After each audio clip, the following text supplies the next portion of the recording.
Hey folks, here we go. Let's do 9 and 10. Number 9 and 10.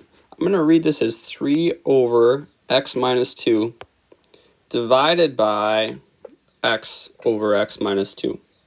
So this long division symbol or fraction bar I'm going to think of as this. So I'm going to just rewrite this one more time. I don't think you necessarily have to do this step at all, but it might help with some understanding.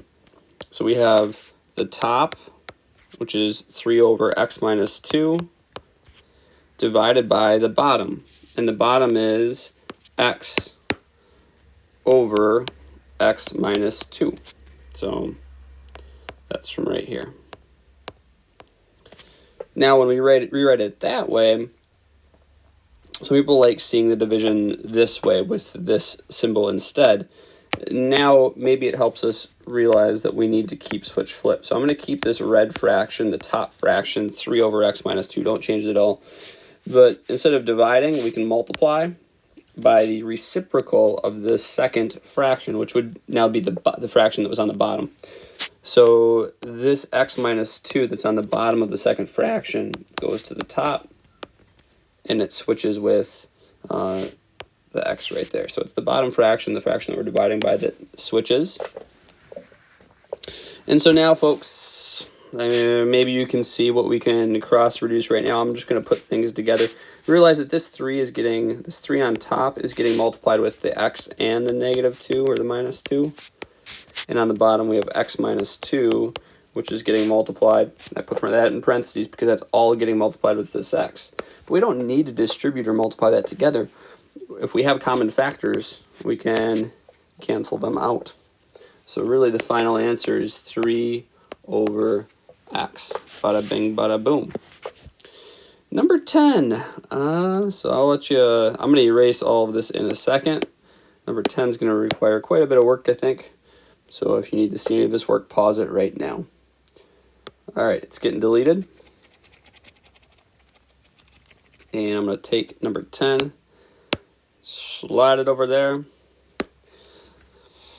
All right, number 10. Let's simplify the top first of all, which is not a minor task. We need to get a common denominator, which is going to be 9 times x plus 2. I'm going to multiply the fraction on the right by x plus 2 to get 9 times x plus 2. I'm going to multiply the fraction on the left by 9 to get 9 times x plus 2. And that 9 is getting multiplied with the x and the 2.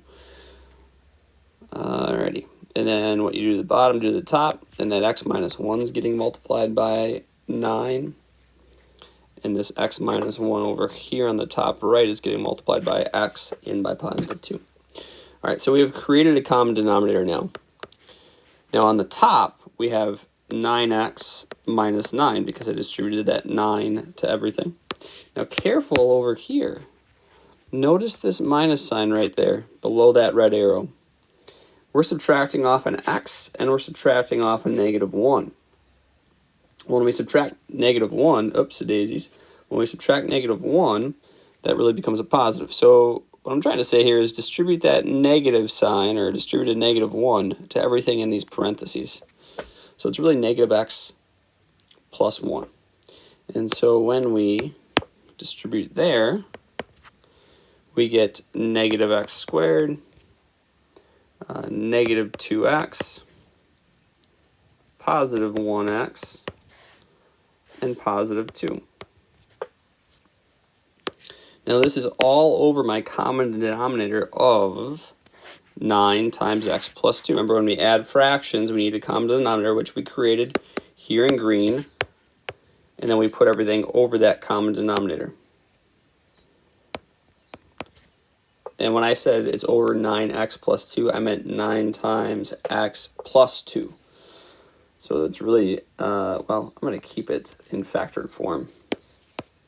9 times, parentheses, x plus 2. So this is just the top, folks, what I had highlighted in yellow. Now, is it very simplified? No, we should probably simplify this more.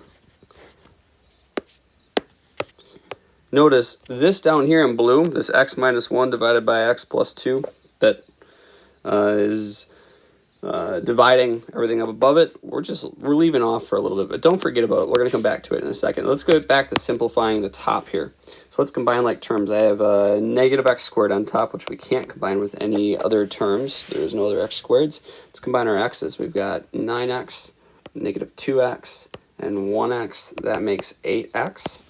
And we also have, for our constants, we have negative 9 and positive 2, which makes negative 7. That's all over 9 times the quantity x plus 2. Now I'm going to factor out a negative 1 from the top, because when you factor trinomials, that's what we're going to try to do next to get some common factors on the top and the bottom that we can cross-cancel. When we factor trinomials, 3 terms, we usually don't have a negative out in front. So I'm going to factor that negative 1 out, which makes everything here opposite.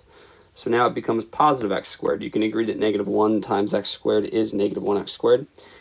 I'm going to subtract 8x, because you can agree that negative 1 times negative 8x is positive 8x. And then lastly, I'm going to make this a positive 7, because negative 1 times positive 7 makes negative 7. So I've factored that out. You can check by distributing to make sure that it's equivalent to what's on top on the left.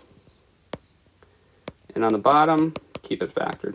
Now let's try to factor that trinomial. Numbers that multiply to 7 and add to negative 8, that'd be negative 7 and negative 1. So x minus 7, x minus 1. Notice we have that negative 1 that we factored out of all 3 terms out in front. And there we are.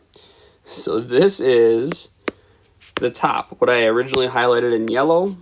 All of this, including that green. Oof. Not all that green, because I got excited on that highlighting. Let's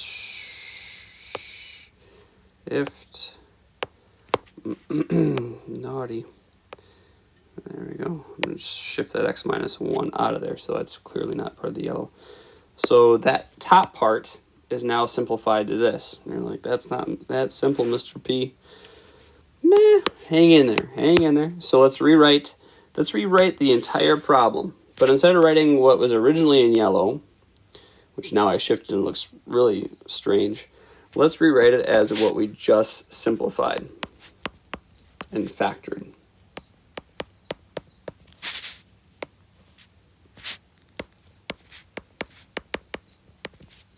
There is our new yellow, and it's getting divided by what's in blue. But instead of making that big long fraction bar right here that they have, I'll put it in red. Let's use the elementary division sign. So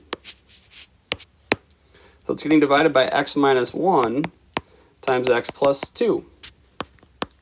But then remember, we don't want to divide fractions. Ooh, that looks nasty. We want to multiply fractions instead. And to do that, we keep the first fraction as it is.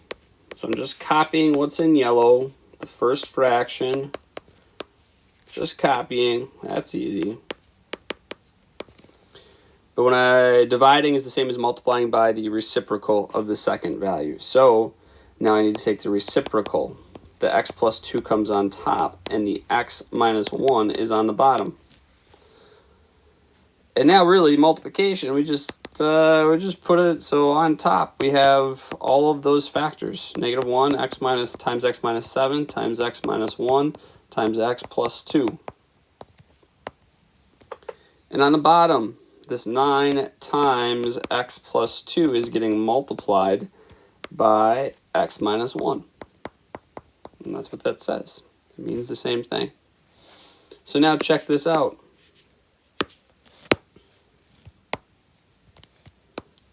They have common factors on the top and the bottom that we can cancel out right there, as well as right here. So these things cancel out. Boom, boom, boom, boom. What are we left with? We are left with, as an intermediate step, we're left with negative 1 x minus 7. I just rewrote it, literally looking at what we're seeing. And then let's distribute. Once you're done factoring and canceling as much as you can, let's write that more simplified as negative we don't even need negative 1. It'd just be negative x plus 7. But there's nothing wrong with that negative 1x. It's the same as negative x, all divided by 9. That is the final answer. Good work.